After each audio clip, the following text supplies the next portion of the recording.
नमस्कार मित्रों, मैं डॉक्टर नीलेश पटेल सूरत से। अभी जो ठंडी की शुरुआत तो हम सब जानते हैं कि ठंडी की जैसे ही शुरुआत होती है हमारे आसपास में, हमारे घर में, हमारे रिलेटिव में और जो भी बहुत सारे पेशेंटों में जॉइंट पेन अचानक से बढ़ जाता है। ये जॉइंट पेन ऐसी चीज है कि अगर एक बार वो होने लगे तो इंसान सही ढंग से अपना कुछ भी रूटीन वर्क में भी उसको बहुत सारी परेशानियां झेलनी पड़ती है। जॉइंट पेन के लिए हम बहुत बार ऐसे ही पेन किलर, स्टेरॉइड्स वगैरह कुछ ना कुछ लेते रहते हैं, लेकिन फिर भी बहुत बार उसमें जितना चाहिए उतना रिजल्ट नहीं मिलता है, क्योंकि पेन किलर, स्टेरॉइड उसकी कुछ लिमिटेशन है। वो लिमिटेशन को हम कैसे क्रॉस ओवर कर पाए, उसके लिए कुछ आयुर्वेद मेडिसिन है, कुछ ऐसे फूड्स है, सप्लीमेंट्स है और कुछ लाइफस्टाइल, अपने रहन सहन में सही ढंग से अगर मॉडिफिकेशन किया जाए तो हम ऐसी परेशानियों से आराम से बच सकते हैं। जैसे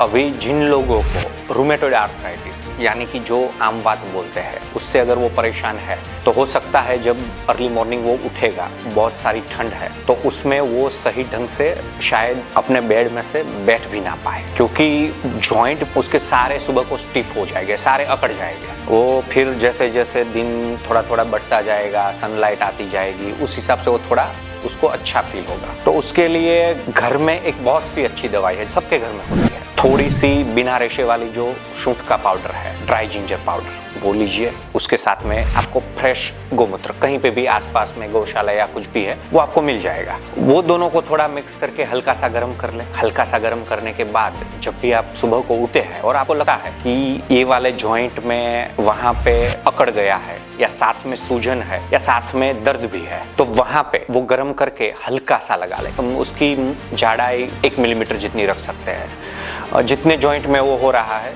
वो लगा दीजिए। वो लगाने के बाद हो सकता है 2 मिनट, 5 मिनट, 20 मिनट आपको वहाँ पे हल्का सा गर्मीपना या झुनझुनाहट जैसा कुछ महसूस होगा। जैसे ही वो होता है उसे तुरंत हाथों से हटा दीजिए। वो लगाने से उसको उसी वक्त फर्क महसूस होगा। ऐसा नहीं है कि आयुर्वेद है धीरे काम करेगा। ये जो एक्यूट पेन हो रहा है उसमें तुरंत आराम देता है। और फिर जब शाम के वक्त उसको दोबारा जब जॉइंट पेन हो रहा है, क्योंकि जैसे ही ठंडी बढ़ेगी, रात की ओर जाएगी, तो उसको जॉइंट पेन वापस आ सकता है। तो उस वक्त रेत लीजिए।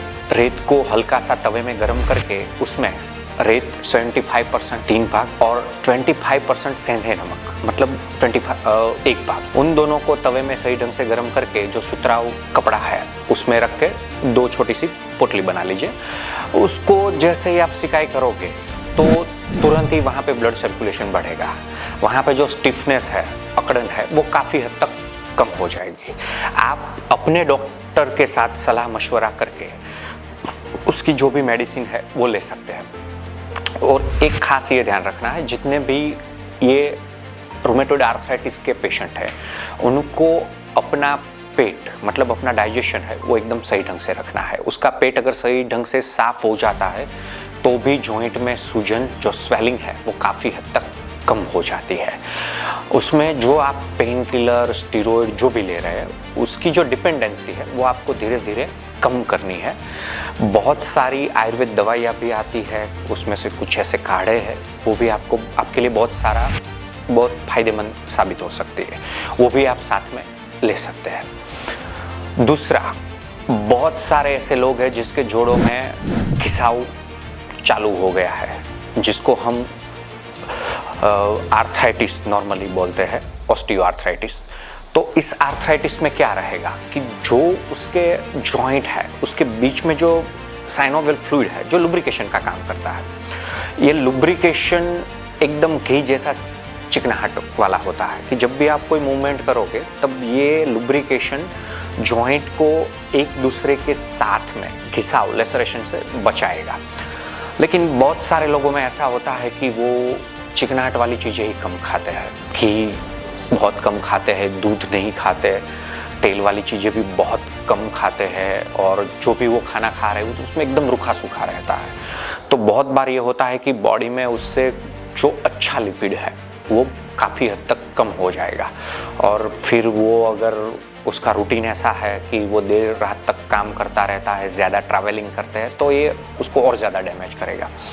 तो उसके लिए सबसे बढ़िया है कि ये जो अभी विंटर की सीज़न है उसमें आप सही ढंग से दूध खाइए, थोड़ा सा घी लीजिए, थोड़ा सा तिल भी खा सकते हैं, तिल की बनी हुई कोई भी चीज़ खा सकते हैं। और अगर आपको शुगर या कुछ भी नहीं है तो आप गुड़ वाली चीज़ें भी खा सकते हैं। और आप चना, गुड़ ऐसी चीज़ें खाओगे तो आपको कैल्शियम भी सही ढंग से मिल जाएगा और साथ में लुब्रिकेशन भी मिल जाएगा।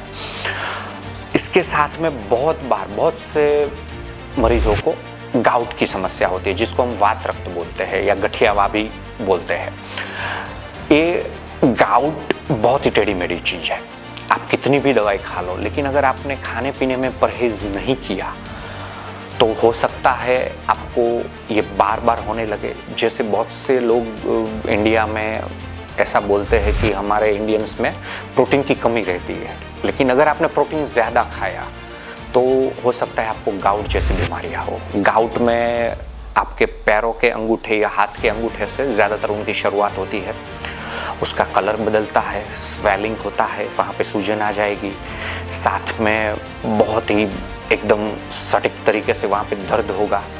और ये दर्द ऐसा है कि ज़्यादातर पेन किलर भी वहाँ पे काम नहीं करती, या फिर हो सकता है जब तक आप पेन किलर लेते रहो तब तक थोड़ा बहुत आपको फ़ायदा मिलेगा, लेकिन पूरा ठीक नहीं होता है। तो सबसे बढ़िया है कि आपके खाने में जो भी प्रोटीन वाली चीज़ें हैं, जैसे दही है, लस्सी है, रायता है, चीज़ है, पनीर है, फिर कुछ भी फर्मेंटेड फूड है जिसमें खट्टापन रहता है, जैसे खमन, ढोकला, इडली, डोसा, ब्रेड, पाव, तो ये सारी चीज़ें आपको कम करनी है। बहुत बार हम केचप, सॉस या फिर खट्टी खट्टी चटनियाँ ये सब बहुत ज़्यादा खाते हैं, बहुत बार खट्टा अचार भी ज़्यादा खाते हैं। तो ये सब चीज़ें जो भी एसिडिक लेवल वाली है वो यूरिक एसिड को बढ़ावा देती है, तो ये चीज़ें बहुत ही कम करनी है। अगर गाउट वाले पेशेंट में बार बार एसिडिटी बन रही है तो भी उसे परेशानी होगी, तो उसको एसिडिटी कंट्रोल करनी है मेडिसिन से या फूड से, जिस तरीके से आपको अच्छा लगे आप कर सकते हो।